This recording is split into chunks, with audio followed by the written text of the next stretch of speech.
యెహోవా ఈరే నన్ను చూసేవాడా, నీవుండుటయే చాలు. యెహోవా రఫా స్వస్థ ప్రదాత, నీ గాయమే బాగు చేయు. యెహోవా షమ్మా తోడుండువాడా, నా అక్కరలను తీర్చు. కృపగల దేవా, పరిశుద్ధమైన తండ్రి, మీ మహాపరిశుద్ధ నామమును బట్టి మీకు వేలాది వందనములు స్తోత్రం చెల్లించుకుంటున్నాం నాయన. మీరు ఇచ్చిన వర్తమానాన్ని ఇప్పుడు టీవీలో ప్రసారం చేయడానికి ప్రభా నీ ఎదుట మేము నిలిచి ఉన్నాం. నన్ను మీ సులువ చోటును దాచండి, నా చేత మాట్లాడించి మీకు మహిమ తెచ్చుకునండి. వర్తమానం వినుతున్నటువంటి వారు కొందరైన ప్రభువా మారు మనసు పొందటానికి సహాయం చేయండి.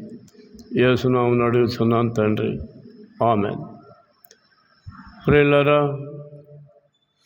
ఈ వర్తమానాలు యెహోవా ఈరే ప్రార్థనా మందిరం సింగరాయకొండ నుండి వెలువడుతూ ఉన్నాయి.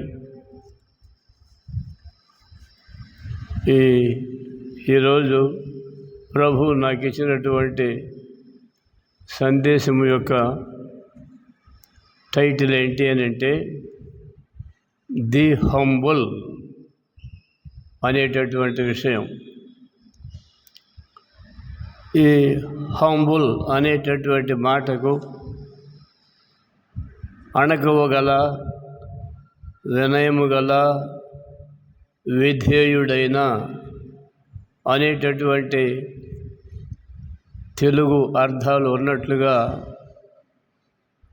మరి చార్లెస్ బ్రౌన్స్ డిక్షనరీలో వ్రాయబడి ఉన్నాయి.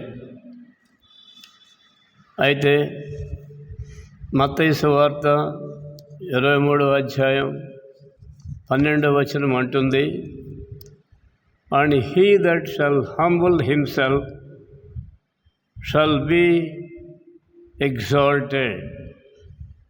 దేవునికి స్తోత్రం. And he that shall humble himself shall be exalted అంటే ఇక్కడ ఈ హంబుల్ అనే పదాన్ని తన్ను తాను తగ్గించుకునేవాడు అని బైబిల్లో తర్జుమా చేయబడింది. అదే విషయం మళ్ళీ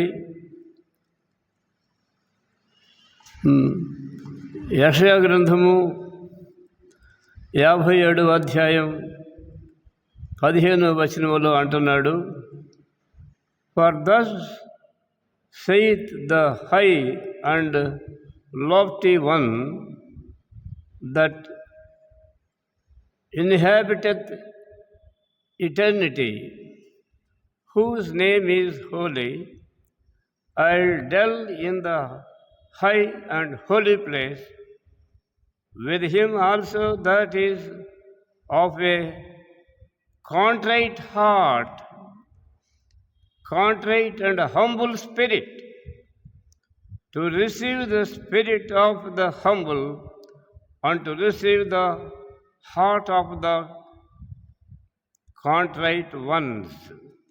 ఇక్కడ దీని తెలుగు తర్జుమా ఏమున్నది అని అంటే, మహాఘనుడును, మహోన్నతుడును, పరిశుద్ధుడును, నిత్య నివాసియునైన వాడు ఈలాగు సెలవిచ్చుచున్నాడు, నేను మహోన్నతమైన పరిశుద్ధ స్థలములలో నివసించువాడును,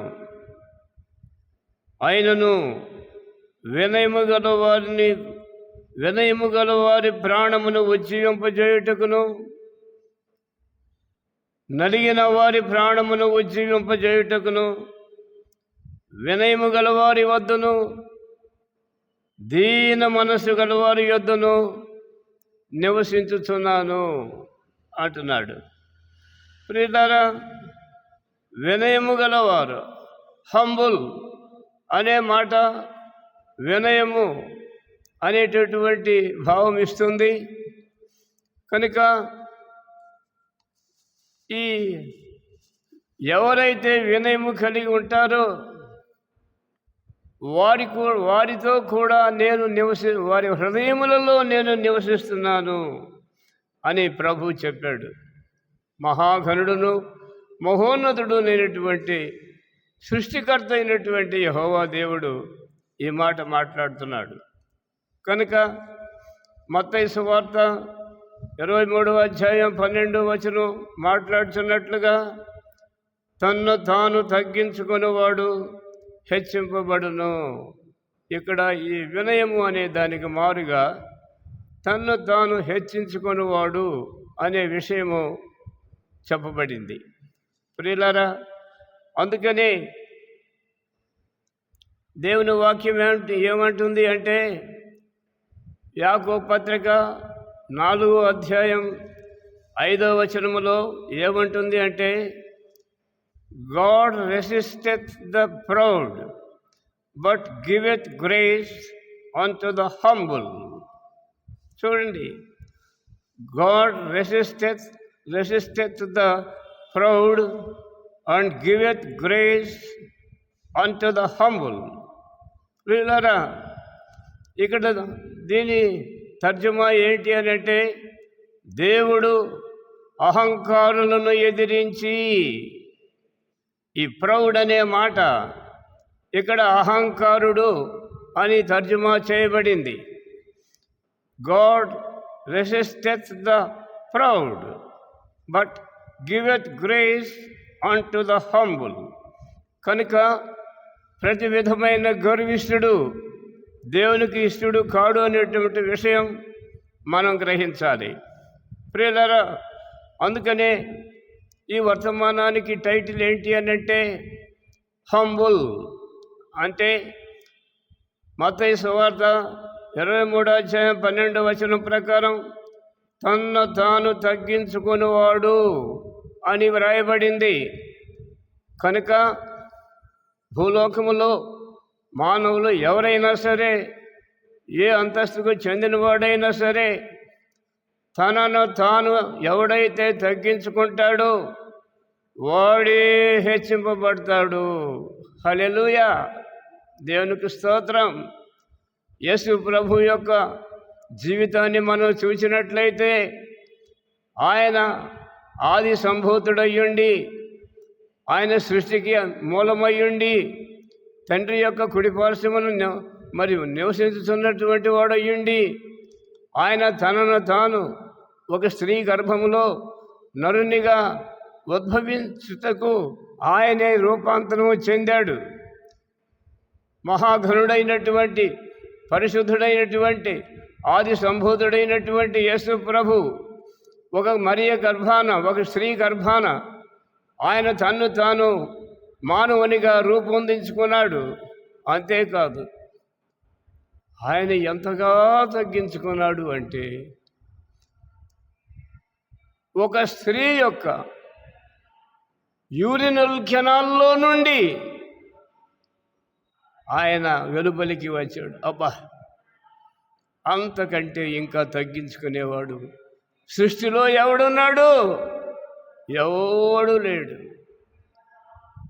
ఒక స్త్రీ యొక్క యూరినల్ కెనాల్లో నుండి మానవునిగా బయటికి వచ్చి తను తాను తగ్గించుకున్నటువంటి విషయాన్ని మనం జ్ఞాపకం చేసుకోవాలి.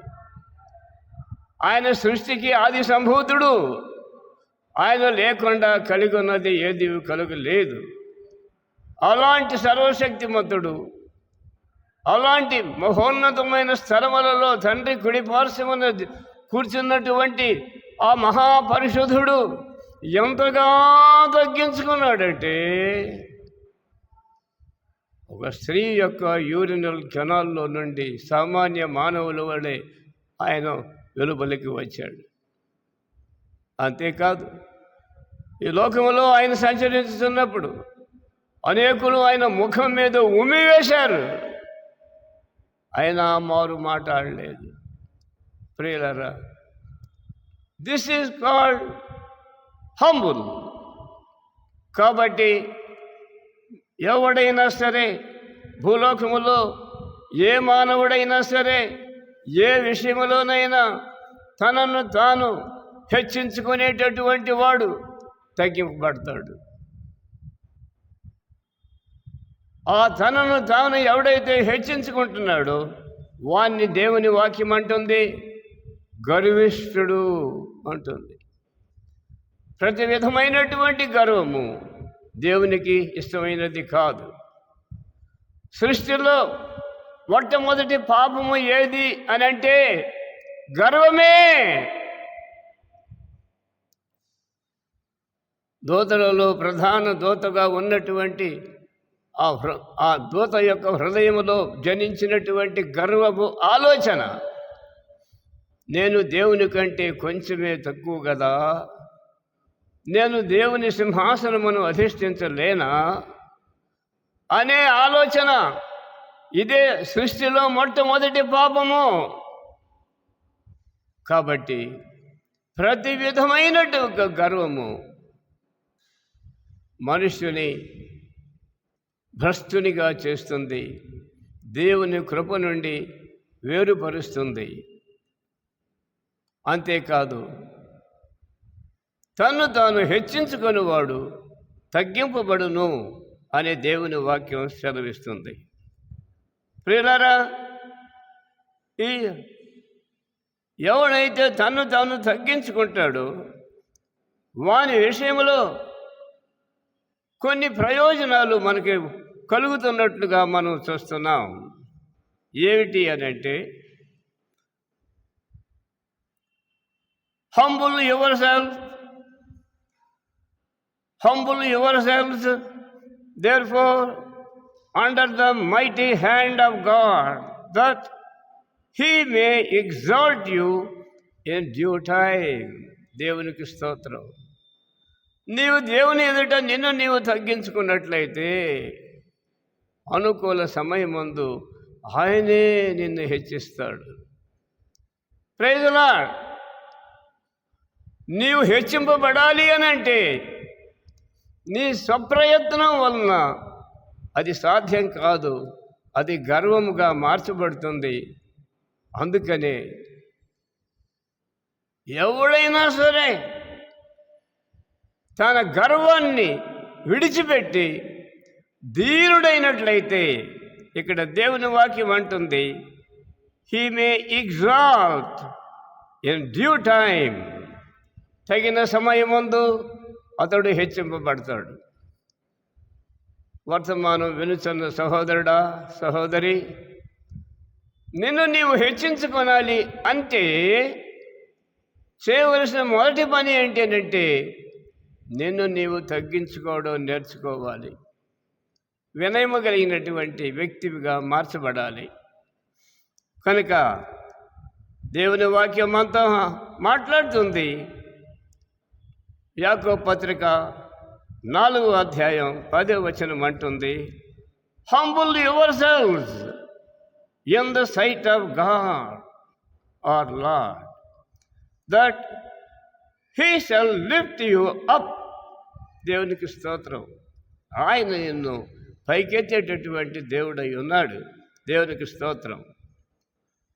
కనుక ఇక్కడ ఇలాంటి తను తాను తగ్గించుకునేటటువంటి వారికి దేవుని వాక్యం ఇచ్చేటటువంటి ఆశీర్వాదాలు ఏమిటి అని అంటే, ఇక్కడ యెహోవా యందు భయభక్తులు కలిగి ఉండుట వినయమునకు ప్రతిఫలము. యెహోవా యందు భయభక్తులు కలిగి ఉండుట వినయమునకు ప్రతిఫలము. దీని వలన ఐశ్వర్యము, ఘనత, జీవము వాని సొంతమవుతుంది. ఎవడైతే తను తాను తగ్గించుకుంటాడో ఆ వ్యక్తి, చూడండి, riches and honour and life అనగా ఐశ్వర్యము, ఘనత, జీవము, మరణం కాదు, జీవము. ఈ మూడు నీకు ఈ లోకములో ఐశ్వర్యవంతుడు కావాలి అని అంటే నీవు గర్విష్ఠుడుగా దేవుని ఎదుట నిన్ను నీవు నిలబెట్టుకోవడం కాదు, నీవు దేవుని ఎదుట నిన్ను నీవు తగ్గించుకునేటువంటి వ్యక్తి అయితే దాని వలన వచ్చేటటువంటి ఫలితాలు ఏమిటి అని అంటే, మొదట నీకు ఐశ్వర్యం లభిస్తుంది, రెండవది నీవు ఘనత వహించిన వాడవై సమాజంలో గౌరవింపబడతావు, సమాజం నిన్ను గౌరవిస్తూ ఉంటుంది. అంతేకాదు జీవము, మరణము కాదు, జీవము, ఇంకా నిత్య జీవము దానివలన పొందటానికి అవకాశం ఉన్నది. కనుక ప్రియుడా, ఇక్కడ దేవుని వాక్యం మాతో సెలవిచ్చే మాట ఏంటనంటే, యెషయా గ్రంథము 57వ అధ్యాయము 15వ వచనంతో మనతో మాట్లాడే సత్యం ఏంటనంటే, for thus saith the high and lofty one that inhabiteth eternity, whose name is holy, and dwell in the high and holy place, with him also that is of contrite and humble spirit. Receive the spirit of the humble, and to revive the heart of the contrite ones. దేవునికి స్తోత్రం. ప్రియులారా, ఈ విషయంలో దేవుడు ఎవరైతే దీనుడుగా తను తాను తగ్గించుకునేటువంటి వ్యక్తిగా ఉంటాడో ఆ వ్యక్తి విషయంలో ప్రభువు చెబుతున్నటువంటి మాట ఏంటంటే, చూడండి, వినయము గల వారి ప్రాణమును ఉజ్జీవింపజేయుటకును, నలిగిన వారి ప్రాణమును ఉజ్జీవింపజేయుటకును, వినయము గల వారి యొద్దను, దీన మనస్సు గల వారి యొద్దను నివసించుచున్నాను. హల్లెలూయా. దేవుని యొక్క నివాస స్థలం ఏది అని అంటే నీ హృదయమే. ఎవరి హృదయము? తనను తాను తగ్గించుకొని ఎవరైతే దేవుని ఎదుట దీనుడిగా గర్వమును విడిచిపెట్టి సమస్తమును దేవుని వైపు, ఆయనకే నీ జీవిత యాత్రలో ప్రభు నీకు ఇచ్చినటువంటి సమస్త ఆధిక్యతను ఆయన వలననే నీకు సంభవించినవనేటటువంటి ఆలోచన నీవు కలిగి జీవించినట్లయితే ప్రభు అంటున్నాడు, ఇదిగో ఎవడైతే దీనుడై విరిగి నలిగిన హృదయము కలవాడై ఉంటాడో వాని వద్ద నేనే నివసిస్తాను. నీ హృదయమే ఆయన నివాస స్థానము. ఎంత గొప్ప ధన్యత! కనుక ప్రియుడా, లోకములో ఉన్నటువంటివి అతిశయము, లోకములో ఉన్నటువంటి గర్వము, లోకములో ఉన్నటువంటి శరీరాశ, నేత్రాశ, జోపు, డంబు మొదలైనటువంటివన్నీ కూడా విడిచిపెట్టి పరిశుద్ధ జీవితము జీవించడానికి నీవు ఇష్టపడిన దాని అయితే సృష్టికర్తే నీ హృదయాలయములో నివసించడానికి ఆయన ఇష్టపడుతున్నాడు. ఇంతకంటే ఏమి ధన్యత మనకు కావాలి? కనుక ప్రియులరా, యేసు ప్రభు ఎంతగా తగ్గించుకున్నాడో అలాంటి జీవితం దైవజనుడైనటువంటి సుందర్ సింగ్ గారు, ఆయన 3Ws అని చెప్తూ ఉంటారు. ఏమిటా 3Ws అంటే? మొదటిది వెల్త్, రెండవది ఉమెన్, మూడవది వైన్. ఈ 3Ws వీటి వలన ప్రతి మానవుడు దుష్టుడై భయంకరమైనటువంటి స్థితిలోనికి నెట్టబడతాడు, అవినీతిలోనికి నెట్టబడతాడు. అయితే 14 ఏళ్ల వయసులో సుందర్ సింగ్, నేనే నీ కొరకు మరణించి తిరిగి లేచిన వాడును, నా చేతులలో గాయములు చూడు, నా ప్రక్కలో గాయము చూడు, నా పాదముల్లో గాయములు చూడు, నేనే నీ కొరకు మరణించి తిరిగి లేచిన సృష్టికర్తను నేనే, చూడమని యేసు ప్రభు సుందర్ సింగ్ గారికి దర్శనమిచ్చినప్పుడు ఆయన దర్శనానికి ఆకర్షితుడై శరీరం, వెల్త్, తన పినతండ్రి ఆయనను ఎలాగైనా సరే క్రీస్తు వైపు నుండి లోకం వైపునకు మార్చాలని ఆయన పినతండ్రి ఒక పెద్ద బీరువాను ఓపెన్ చేసి, ఇదిగో ఆ బీరువాలో ఉన్నటువంటి వెండి బంగారాలు, అలాగే ఎన్నో నోట్ల కట్టలు, ఎన్నో ప్రామిసరీ నోట్లు, ఇవన్నీ కూడా ఆయనకు చూయించి, నీవు క్రీస్తుని విడిచిపెట్టినట్లయితే ఇవన్నీ నీవే అని చెప్పి, అంతటితో కాకుండా సిక్కులు వారు పుట్టిన దగ్గర నుండి ఎప్పుడు కూడా వారి దేహంలో ఉన్నటువంటి వెంట్రుకలు కత్తిరించరు, వారి తలపాగా పగటి వేళల్లో తీయరు, నిద్రపోయేటప్పుడు ఏమైనా తీస్తారేమో.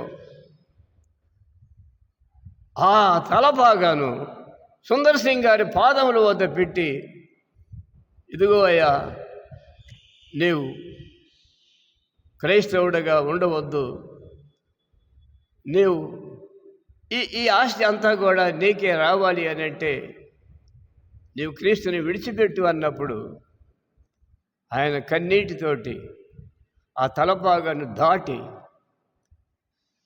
ఆ వెండి బంగారాలు సమస్తమైనటువంటి ఆస్తిని తృణప్రాయముగా విడిచిపెట్టి వెనుదిరిగి చూడకుండా ముందుకు వచ్చేశాడు, ప్రభు వైపు చూస్తూ.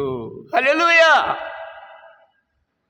అలాగే రెండవది ఉమెన్, ఆయన ఎటు ఈ వెండి బంగారాలు ఆశించలేదు, తృణప్రాయంగా చూచి దాటి వెళ్ళాడు అని ఎలాగైనా సరే ఈయన వెనుకకు తీసుకొని రావాలి, ఈయన నమ్మినటువంటి క్రీస్తు నుండి ఆయన దూరం చేయాలి అని వారి సమీప బంధువు ఒక అమ్మాయి, మంచి యవనస్తురాలు, ఆమెను ఎంత మరి కావలసినటువంటి ఆభరణాలన్నీ ఆమెకి తగిలించి సుగంధ ద్రవ్యాలన్నీ ఆమెకు పూసి ఒక దేవతలాగా ఆయన ఒంటరిగా ఉన్నప్పుడు ఆయన రూములోనికి పంపించి వెలుపల వారి యొక్క బంధువులు నిలబడ్డారు. ఎలాగైనా నీవు ఆయన శోధించి నీ వలలో వేసుకోమని చెప్పినప్పుడు అప్పుడు సుందర్ సింగ్ గారు అన్నారు, అమ్మా, నీవు ఏమి ఆశించి స్థలములోనికి వచ్చావు? నేను కూడా నీ వంటి ఒక స్త్రీనే కదా,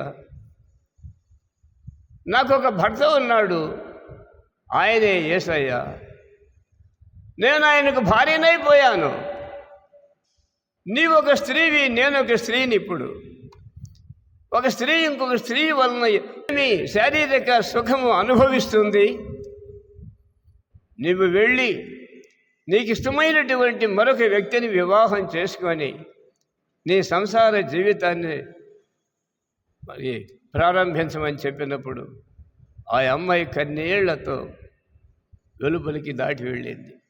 అబ్బా, దేవునికి స్తోత్రం. మొట్టమొదటి వెల్త్,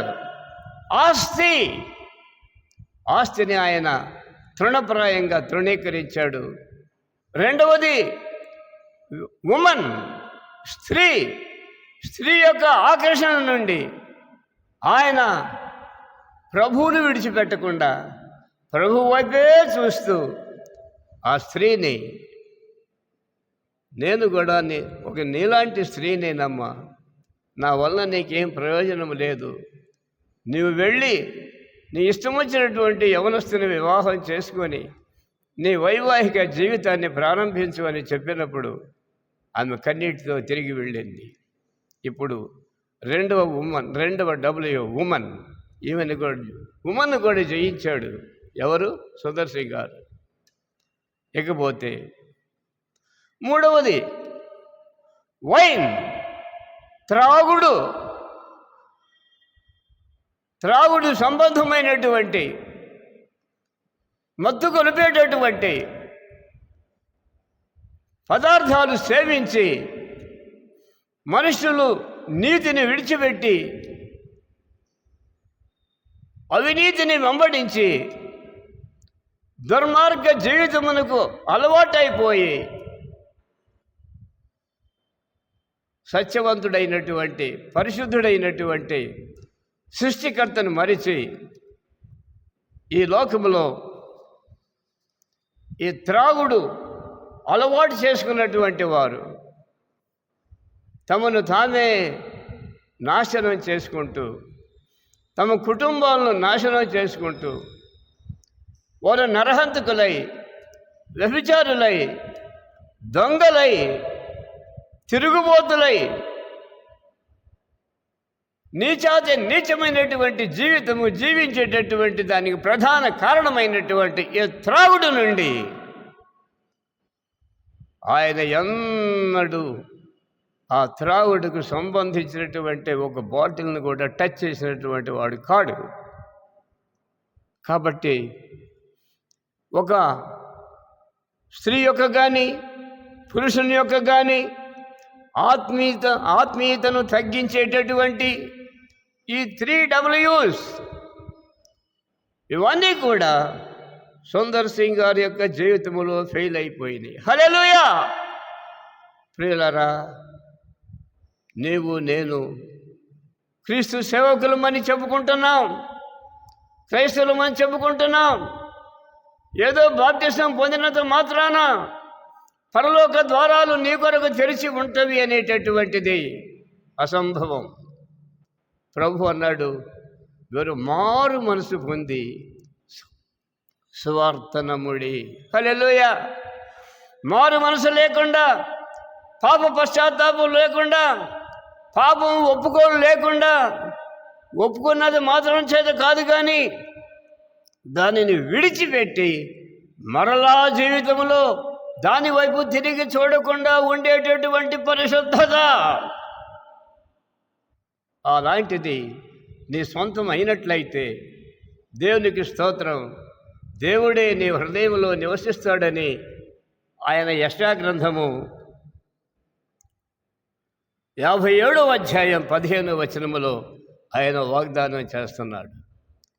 దేవుని నివాస స్థానముగా నీ హృదయం మార్చుకోవటానికి నిన్ను నీవు తగ్గించుకుంటావా?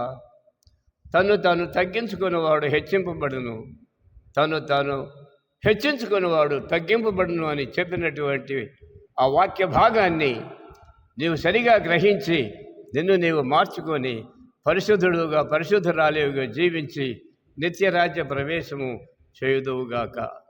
దేవునికి స్తోత్రం. తండ్రి అయిన దేవుని ప్రేమ, కుమారుడైన క్రీస్తు ప్రభు కృప, పరిశుద్ధాత్ముని అన్యోన్య సహవాసము మనకును సర్వలోక పరిశుద్ధులకును క్రీస్తు తిరిగి వచ్చు పర్యంతము తోడై ఉండునుగాక. ఆమేన్.